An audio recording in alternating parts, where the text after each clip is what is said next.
அன்பான உள்ளங்களுக்கு அம்மாவின் அன்பு வணக்கங்கள்.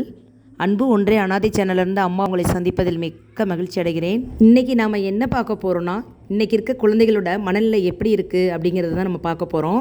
ஒரு செய்தித்தாளில் நான் பார்த்தேன், அதை உங்கள்கிட்ட ஷேர் பண்ணுறேன். குழந்தைகளை திட்டுங்கள் என்கின்ற தலைப்பில் மனநல ஆய்வாளர் ஒருவரின் கருத்துக்கள் தான் இது. இன்றைய பெற்றோர்கள் தங்கள் பிள்ளைகளை திட்டுவதே இல்லை என்பதை பெருமையாக சொல்கிறார்கள்.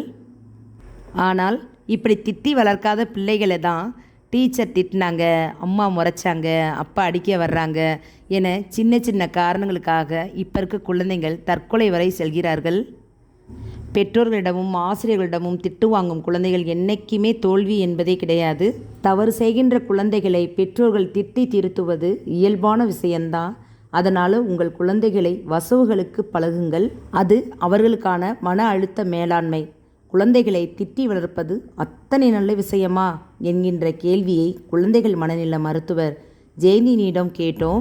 ஒரு தலைமுறை முன்பு வரை நம்மை பெற்றோர்கள் திட்டித்தானே வளர்த்தார்கள். டீனேஜ் வயதிலும் பெற்றோர்களிடம் அடி வாங்கி இருக்கிறோமே. அவர்கள் திட்டி சரிப்படுத்தியதால் என்ன குறைந்து விட்டோம்? நன்றாகத்தானே இருக்கிறோம்.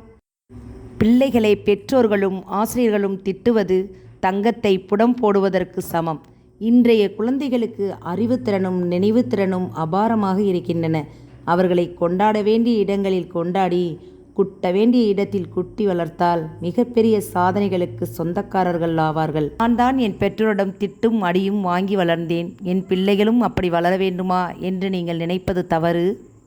சில நாட்களுக்கு முன்பு டைம்ஸ் ஆஃப் இந்தியா நாளிதழில் அம்மா டிவி பார்க்க விடுவதில்லை, ஏன் படிக்கலேன்னு கேள்வி கேட்குறார், அதனால் அவருக்கு ஒரு லெசன் டீச் பண்ணணும்னு ஆரஞ்சு ஜூஸில் விஷம் கலந்து தற்கொலை செஞ்சுக்க ட்ரை பண்ணினேன் என்று பள்ளி சிறுமி சொல்லியிருக்கிறாள். இதற்கு காரணம் என்னவாக இருக்கும் என்று தெரியுமா?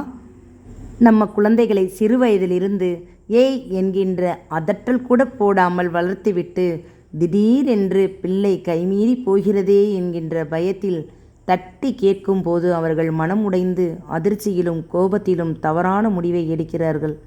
அல்லது இந்த சிறுமி போல பெற்றோர்களையே தற்கொலை என்ற பெயரில் மிரட்டத் துணிகிறார்கள்.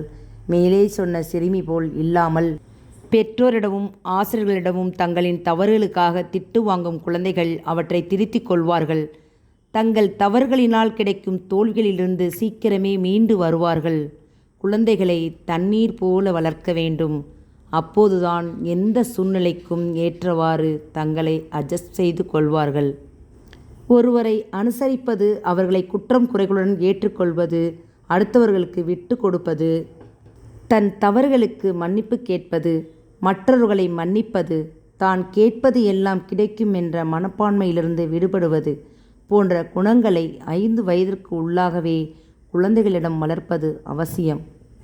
இளம் செடியாக இருக்கும் போதே வேலி போடுவதுதான் புத்திசாலித்தனம். பிள்ளைகள் மரமான பிறகு வேலியை கட்டுவது சுலபம் இல்லை. எனவே அம்மா திட்டுவாங்க, அப்பா திட்டுவாங்க என்ற மனநிலையை பிள்ளைகளிடம் உருவாக்குங்கள். இப்படிப்பட்ட நல்ல விஷயங்களை எல்லோருக்கும் ஷேர் பண்ணுங்கள். இந்த வீடியோ உங்களுக்கு பிடிச்சிருந்தா லைக் பண்ணுங்கள், ஷேர் பண்ணுங்கள். இதுவரைக்கும் நம்ம சேனலை சப்ஸ்கிரைப் பண்ணாதவங்க சப்ஸ்கிரைப் பண்ணிக்கோங்க. மறக்காமல் பெல் பட்டனை கிளிக் பண்ணிக்கோங்க. மறக்காமல் கமெண்ட் பண்ணுங்கள். வாழ்க வளமுடன், வாழ்க பல்லாண்டு. நன்றி, வணக்கம்.